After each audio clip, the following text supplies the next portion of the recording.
Hey guys, Jobwise Jones here. Welcome to my channel. I really appreciate you being here. This is a test those of you who want to become correctional officers. Just so you know, my sources for my information comes from MITCH'S studies, and you'll see below some links down below to click into. This is going to help you pass this test. I have a 92% success rate from people who watch these videos and get the MITCH'S study packets. Okay, so here we go. First question for you is this. What does the term contraband refer to in a correctional facility? Now, there's four possible answers. Inmate rehabilitation programs, authorized personnel belongings, illegal or prohibited items, or staff work schedules. So which one of those four do you think it is? Okay, if you said illegal or prohibited items, that's you. You got it. Let's keep on going, okay? What is the primary purpose of a pat-down search of an inmate? The primary purpose. Try to establish power and dominion, to build rapport with the inmate, to locate and remove contraband, or to intimidate the inmate. Of those four, which one is it? Is to locate and remove contraband. All right, let's keep on going. You guys are doing good. Which of the following is an example of a rehabilitative program in a correctional facility?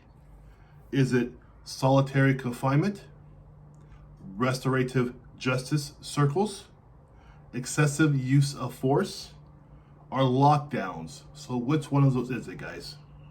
It is restorative justice circles, okay? You're doing really good. Keep focused. Think about the common sense of these questions, okay? It's not too hard if you keep applying common sense, all right? So here we go. What does the term use of force continuum refer to? What does this mean? Is it a schedule of staff work shifts? Is it a plan for inmate segregation? A guideline for escalating force based on resistance? A list of banned items in the facility? So which of those is it, guys? What do you think it is? It's a guideline for escalating force based on resistance. At this point here, I want to stop you, ask you please to subscribe to my channel. Also, please hit below for a like, read the comments as well, or contribute to the comments, and also hit the link down below there for your own study guide to pass this test. 92% success rate for those who go through the system below through MITCH'S, okay? Here we go, number 5. Which legal principle, guys, ensures that evidence obtained illegally cannot be used in court? Okay, let's go one more time. Which legal principle ensures that evidence obtained illegally cannot be used in court? Is it exclusionary rule? Is it inevitable discovery? I got me there. Is it qualified immunity, or is it Miranda rights? Over time, you guys. Exclusionary rule, inevitable discovery, there we go. Qualified immunity, or is it Miranda rights? What is it, guys? It is the exclusionary rule. Again, see, part of the answer is in the question, right? It says, which cannot be used, which can illegally cannot be used in court. Excluding, right? Excluding. So there we go. Exclusionary rule. You see a lot of these similarities in the MITCH'S system down below. You'll see that they use a lot of word association and things like that. You know, again, all of this is based on common sense. You guys can do this, okay? What is the purpose of conducting inmate counts at various times throughout the day? So what's the purpose of it? Is it to estimate the prison budget? To determine inmate release dates? To ensure accurate inmate accountability? Or to assign work details to inmates? Common sense, right? To ensure accurate inmate accountability. There we go, you guys. Which amendment to the U.S. Constitution prohibits cruel and unusual punishment? So you got to have this down in the MITCH'S series. You'll see a lot of them. They use a lot of these type of questions for you. Constitution-based questions, right? First Amendment, Second Amendment, Third Amendment. You should know at least the top 10 for sure, right? So here we go. So again, which amendment to the U.S. Constitution prohibits cruel and unusual punishment? Is it the First Amendment, Second Amendment, Eighth Amendment, or 10th Amendment? So is it the First, Second, Eighth, or 10th? Which one is it, guys? It's the Eighth Amendment, okay? There we go. You're doing good. What is a term for a formal written accusation charging an individual with a crime? You gotta know this one, okay, guys? What is a term for a formal written accusation charging an individual with a crime? Okay, what is that? Is it an appeal, an indictment, probation, or parole? Again, is it an appeal, indictment, probation, or parole?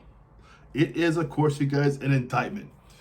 You want to repeat this video. You want to repeat the cards you get from the MITCH'S video MITCH'S class down below. You'll see it's not a class; they're cards and they're books. But here's a key to any test, no matter what job it's at. It doesn't matter what job you take. It's the repeating of the questions and the repeating of the answers. That's going to get you past these tests. Okay, you got to understand it.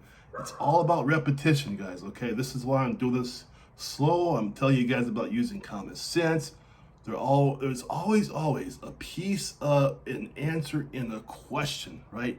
Just think about the questions. And also too, for this test here, guys, just use common sense. Okay, there we go. So what is the purpose of a disciplinary hearing within a correctional facility? So why is there a disciplinary hearing within a correctional facility?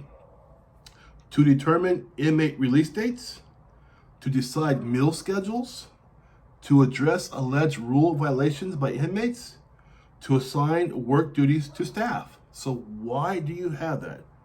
Is to address alleged rule violations by inmates. So again, it's common sense, right? You don't want to go outside the court, go to a court, or go outside the prison where they are right now just for a case, right? You want to have it internal, make it easy, make it easy to use, somewhere you can go to within the system itself, within the own correctional system there, right? It's just common sense, Take care as much as you can within the system you're in. That's what they're talking about. So again, is to address alleged violations by inmates. So it's a disciplinary hearing within the correctional facility.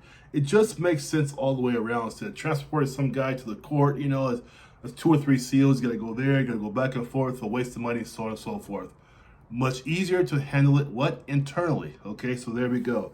Next one, which of the following is an example of a misdemeanor offense? Okay, this is when you gotta know your misdemeanors from your felonies, even from your suspicions, right? Like you gotta know, is suspicion a crime? Is it a felony? Is it a misdemeanor?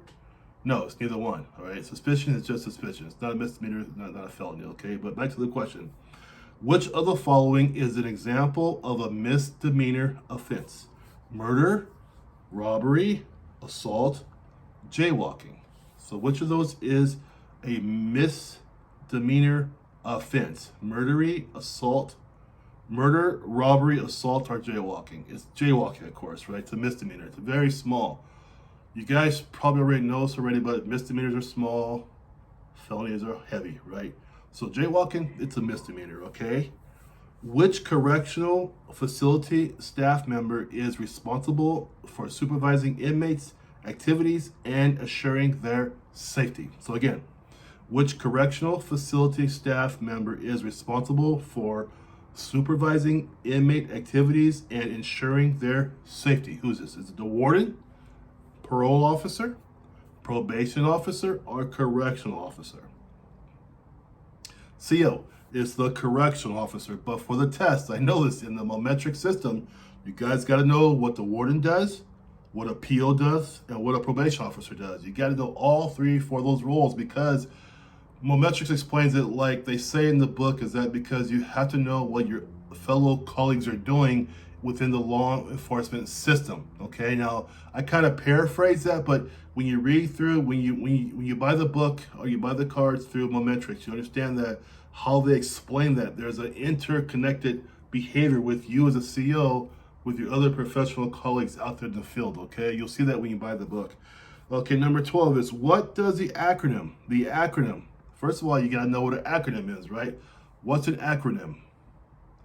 They are letters that represent words, right? So again, what it does the acronym P like Papa, R like Romeo, E like Echo, A like Alpha, PREA, stand for in the context of correctional facilities. So what does PREA mean? Is it Prison Rehab and Education Association? Is it preventing recidivism through education and assistance?